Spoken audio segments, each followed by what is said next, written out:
This portrait, as I've proposed, of Innis, the philosophical historian, is supplied from those writings of his which were issued in the last 6 years of his life between 1947 and 1952. Here is exposed in piecemeal fashion a corpus of theory. Let us call this corpus the B series of his publications, or as some have said, the later Innis, in contrast to the preceding A series, consisting of those economic studies published up to that time. Now, the fact that the B series was written at all raises an intriguing question. How do you get from A to B? Or better, how trace the intellectual path leading backwards from B to A? One preliminary observation is in order. It was the existence of the A series that granted professional legitimacy to the B series. Had Innis begun his career as a philosopher of history, somewhat in the Toynbee manner, rather than as an economist, would we hear much of him today?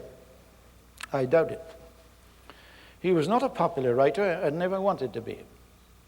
The learned community, on the other hand, has become increasingly distrustful of large ideas, of that kind of enterprise which seeks the possible interconnections between things rather than giving exclusive consideration to the things themselves. The age of specialization has placed comprehensive thought, which means speculative thought, at a disadvantage. Readers of the B series of Innis's writings might be puzzled or dubious, but the author of previous classic studies of Canadian staple production could not easily be brushed off, especially when his theory of the historical importance of communications technology was buttressed by such a lavish use of specific economic data. It was the Innis of the A series who was able to command an audience for the B series. Conspicuously in the case of the delivery of the Beath lectures at Oxford on empire and communications. This was a work indeed with which reviewers had difficulty. In one respect, the bridge between A and B was easier for him to cross than it would have been for American colleagues because of the institutional character, one may guess, of his department, defined as a department of political economy, not portioned out after the present American fashion into separate departments of economics and government. Within this intellectual ambience, derived, I conjecture, from British precedent, it was easier to accommodate the notion that economic history was a branch of political history, that economic systems represent political decisions. What, however, was it within the realm of political economy that steered Innis to explore with such concentration the techniques and effects of communication? A rather simple answer would lie in the subject matter of his A studies, namely Canada. Here is a country, if you forgive me a moment describing it in these rather casual terms, spliced together, so to speak, its habitable portions lying within narrow latitudes, but extended lengthwise over very immense longitudes, these portions having local and competing interests within a national fabric which so often seems about to come apart at the seams. The Maritimes from Upper Canada, Quebec from Ontario, Central Canada from the west, and the west itself split by the Rocky Mountains, dividing the wheat plains from British Columbia. But it has not come apart. Innis, I think, saw a country, a nation, in which he passionately, though secretly, believed, which owed its existence to the exploitation by varying techniques of the means of physical communication. The rivers, the lakes, the connecting canals, and then the railroads, the intercolonial, and the Canadian Pacific. He did not live to see the completion of that Canadian dream, the Trans-Canada Highway, nor the complete mastery over Canadian time and space achieved by Air Canada. That is, when it is not on strike. it might be useful to remember that a prerequisite for the functioning of a federal legislature at Ottawa in those days was the granting of free railroad passes to its members. Innis indeed argued in economic terms for a natural system of exchange of goods and services along the east-west axis, as I have said, as against those who argued for a north-south orientation as the only natural one, which would mean economic integration with the United States. But, starting with this, one may still ask why, in his latter years, turn exclusively to that form of communication comprised in language. A word, by the way, which recurs and recurs in his theoretic writings. Even here, a linkage between A and B is discernible, an economic one. In two major works, he had covered two staples of the Canadian economy, furs and fish. At the time when he was writing those studies, one more staple product, this time a raw material processed by technology, was entering the market, with great effect on Canada's economic relations.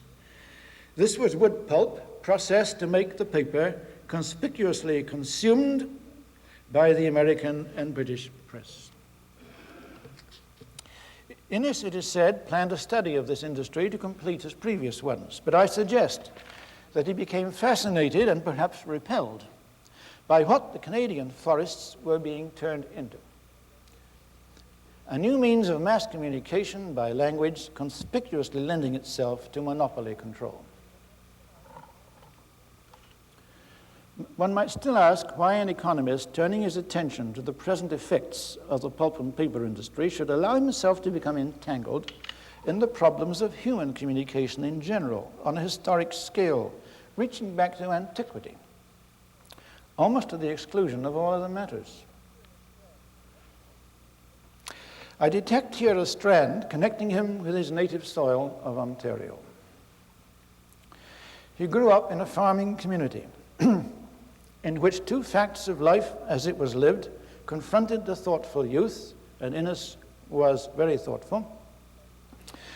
There was the use of that speech by which the land was managed on a day-to-day basis, in terms of which daily life was conducted. Its idioms did not come from books, unless the Bible and maybe Shakespeare. It was felt as an oral medium, its expressions often matching the rhythm of nature and the seasons, but also indexing the specifics of existence and human behavior narrowly observed. His biographers recall his delight to the end of his life in the telling of stories orally invented, remembered, and transmitted. But suppose you wish to escape from the farm, go to the city, enter professional life. This meant study, the mastery of books, of the printed word in volume, of a sophisticated vocabulary and syntax, a genteel literacy suitable to an urbanized style. This was the second fact of life, and the two of them together constituted the real dialectic of Innis. Starting from this, he could take off for an exploration of all the modes in which the bookish word had been incorporated and communicated, but always with the lingering feeling that behind them all lurked a mode which was preliterate and maybe preferable. It is not a dialectic which European intellectuals, bred in highly literate cultures, would find easy to share. The thoughts of a thinker like Innis are self-motivated. They may owe a debt to the effects of early influences, but are not reducible to them. There is, however, one more dimension in his mind, which was fostered, one may guess, from native sources. Superficially, his preoccupations can be viewed as behavioristic, even though behaviorism is an intellectual position which he attacks. As he reviews the varieties of material means by which men communicate and the economic effects that various means produce, communication itself becomes the God in the machine, the master of men, not their servant. But latent in this analysis, never far below the surface, one detects the recurrent and contrary notion or belief that it is not the technology but the content that is important. Communication is not a matter of mere gadgetry, nor on the other hand is it an activity which is self-justifying, produced only for its own sake, with no end beyond that. Accepting the premise, as I think he does, that the nature of a given means affects the nature of what is communicated, the content still remains the fruit of human thought, which for Innis is the paramount reality. The importance of studying different technologies is that it reveals varying methods by which minds communicate with each other in the pursuit of given ends, some of which are more worthy than others. And the technologies of communication have some effect on the choices made. I'm aware that in so saying, I go beyond anything Innis explicitly says. But as one reads him, one senses a note of humanism, a sense of values, which, to be sure, he assumed could be compromised by technology, but which are not created by it. To that volume of collected papers, which appeared under the title The Bias of Communication, he appended a preface in which he said of these papers, in a sense, they are an attempt to answer an essay question in psychology which the late James Ten Brock, professor of philosophy at McMaster University, was accustomed to set. Why do we attend to the things to which we attend? They do not answer the question, but are reflections stimulated by a consideration of it. They emphasize the importance of communication in determining things to which we attend, and suggest also that changes in communication will follow changes in the things to which we attend. You will notice that he says follow, not precede. When he wrote this, he was very likely sitting in his office in the old McMaster building, now the Department of Political Economy, recalling a memory of undergraduate days spent in that building in an institution with a religious bias, where it was taken for granted that a chief object of education was an exploration of the truths of the human condition. Innis's own professional preoccupations were secular. It can be supposed, however, that though he discarded or grew out of the theological affirmations to which in youth he had been exposed, he never discarded the feeling that man was a special being, and special because he had a mind which made political and economic choices, which were also moral choices. The instrument for doing this was language, man's cardinal activity. But language functions only as it is communicated. How then is its communication managed? This becomes the cardinal question addressed to a cardinal activity. Certain influences flowed into him from other thinkers. These have been noted by scholars of his work. Veblen, I suspect, was pretty fundamental. He would have encountered his work at Chicago, if not before, perhaps adopting from him the view of the importance of marginal economic activity interacting with the center of production and power, which he applied in a dialectical formula. I'm not sure I'm right about that, by the way. I would like correction from anybody who knows Veblen better than I do. The ancient Greeks, marginally situated in relation to the Eastern empires, could in their situation become the source of new energies, which in their turn reacted on the center. I noticed this application of the center-margin dialectic in his writing on Greece. Such formulas would be congenial to a Canadian citizen of the British Empire, marginal center. More conspicuously, his theory of a general dialectic between space and time, producing moments of equilibrium and periods of disruption, has obvious affinity with Hegel's dialectic of history. It would be instructive to know what philosophy courses Innis took at McMaster. He cites Hegel both positively and negatively, to agree and to disagree.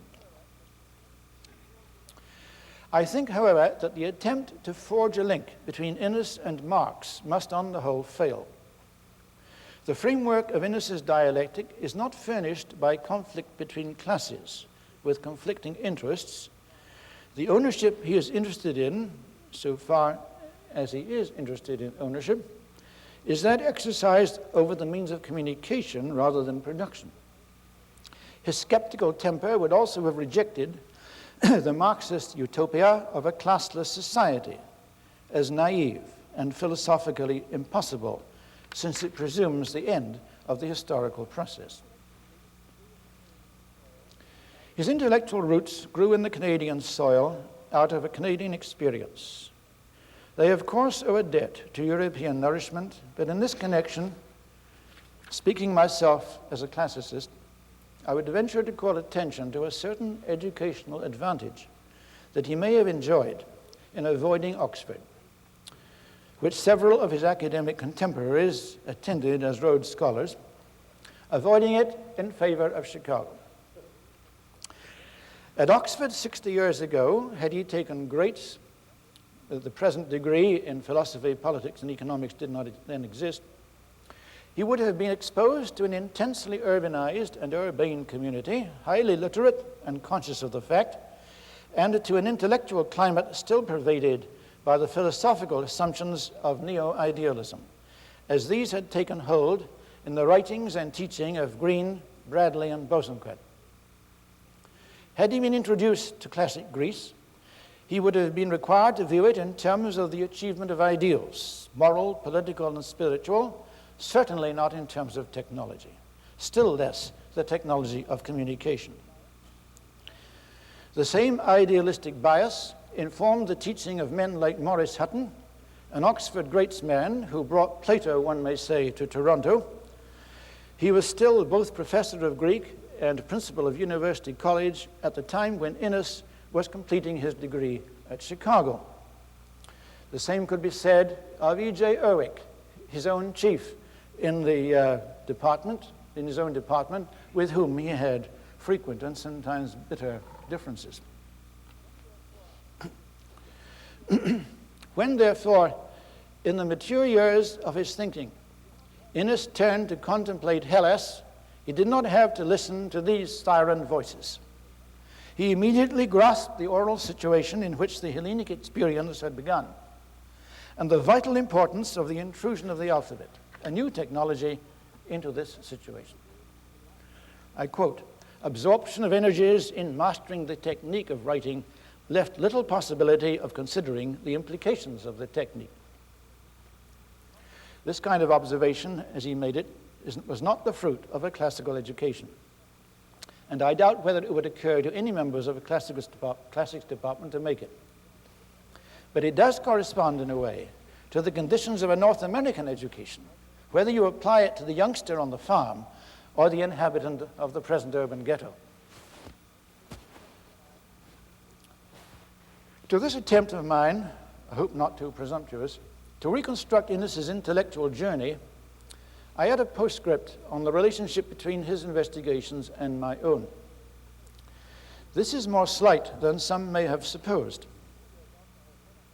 In 1950, 4 years after I had left Toronto for Harvard, I published a study of the Prometheus Bound of Aeschylus, in which I interpreted the drama as symbolizing a conflict between the short-range intelligence exercised by men of power, represented by Zeus, the tyrannical overlord, and the long-range intelligence employed by the intellectual, embodied in Prometheus, the forethinker.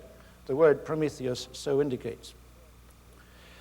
I applied the lessons to be learned from this to the conduct of the First World War and its aftermath. Innis must have read this soon after it appeared. Prefaced to The Strategy of Culture, those two essays which were published in the year of his death, he added some brief remarks in which he reported my own argument in the following terms. Intellectual man, these two words figured in the title of my own book, of the 19th century was the first to estimate absolute nullity in time. The present, real, insistent, complex, and treated as an independent system, the foreshortening of practical prevision in the field of human action has penetrated the most vulnerable areas of public policy. War has become a result and a cause of the limitations placed on the forethinker. Power and its assistant force, the natural enemies of intelligence, have become more serious since the mental processes activated in the pursuit and consolidating of power are essentially short range. This last clause is a quotation from myself, duly acknowledged. It was therefore Innis's perception of the present-mindedness fostered by modern means of communication which, and his increasing conviction that a healthy society should embody a kind of creative balance between intellectuals and those who govern it. It was this which established contact between us in the last months of his life. Studies of mine bearing on conditions of orality and literacy in antiquity had not appeared, and when they did many years later, they were written, to tell the truth, without reference to Innis's works. I recall having given 1 or 2 public lectures in Toronto University during the war years on the oral character of the Homeric epics and the society which produced them, and it is possible that Innis attended them. I don't know that he did. I do know that other colleagues did. As I've remarked earlier, during these same years and just previously, in the very late 30s, I, like Innis, was reading in Martin Nielsen's Homer and Mycenae, in Cornford's From Religion to Philosophy, and Thucydides' Mythistoricus, in Rhys Carpenter's account of the invention of the Greek alphabet, and in Parry's analysis of the Homeric oral style. Innis had read all these. They all appear in his footnotes of this period. We therefore did have common scholastic guides in our reading. I would like to think that I had had a cozy seminar with him in which I had suggested all these to him, but I didn't.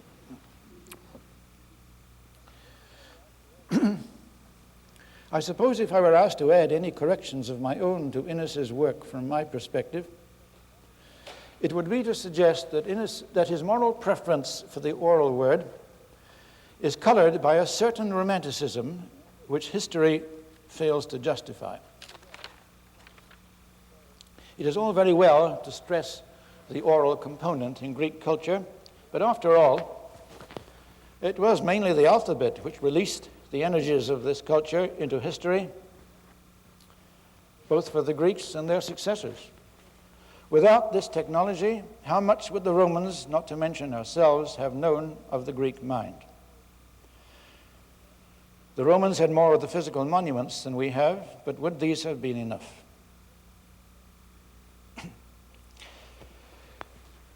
A second correction that I would offer is this. There is the communication which is spoken in converse, the truly oral word, but there is also the communication which is placed in storage so that it can be reused, consulted, and referred to. This can be done to a degree orally through the use of poetry, but script adds a new and a fantastic dimension to this capacity. And it is this kind of stored communication which becomes the support of advanced civilizations. So at least I have myself argued in my published works. The fact remains, however, that in reading Innis, I discover with relief that I have had company in what has been a rather lonely journey through those halls of learning which the classical scholar has made his own, and where the atmosphere may verge on the pontifical. And it has been company provided from a rather unexpected source. We would have shared counsel, and he would have helped me on my own road, if only he had been allowed to live the allotted span. As it is, support has been supplied from Marshal McLuhan, for whose generous acknowledgments of my own work I am grateful. The contiguity between Innis and myself seems therefore to have been, as much as anything, a matter of happy accident, the result perhaps of turning to similar sources at the same time with similar kinds of mind. However, possibly it was assisted also in my case by the character of my first contact with the Canadian scene, when I was still only 23, fresh from Britain, exposed to the realities of the educational process as it is conducted in a rural setting.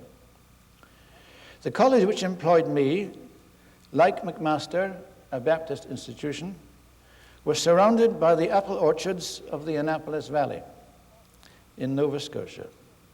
And in August, one kept an eye on the weather. If there was a bad windstorm in that month, there would be fewer students enrolled from the valley in September. In Toronto, I continued to observe this dialectic between town and country, especially since so many students at Victoria came from rural settings.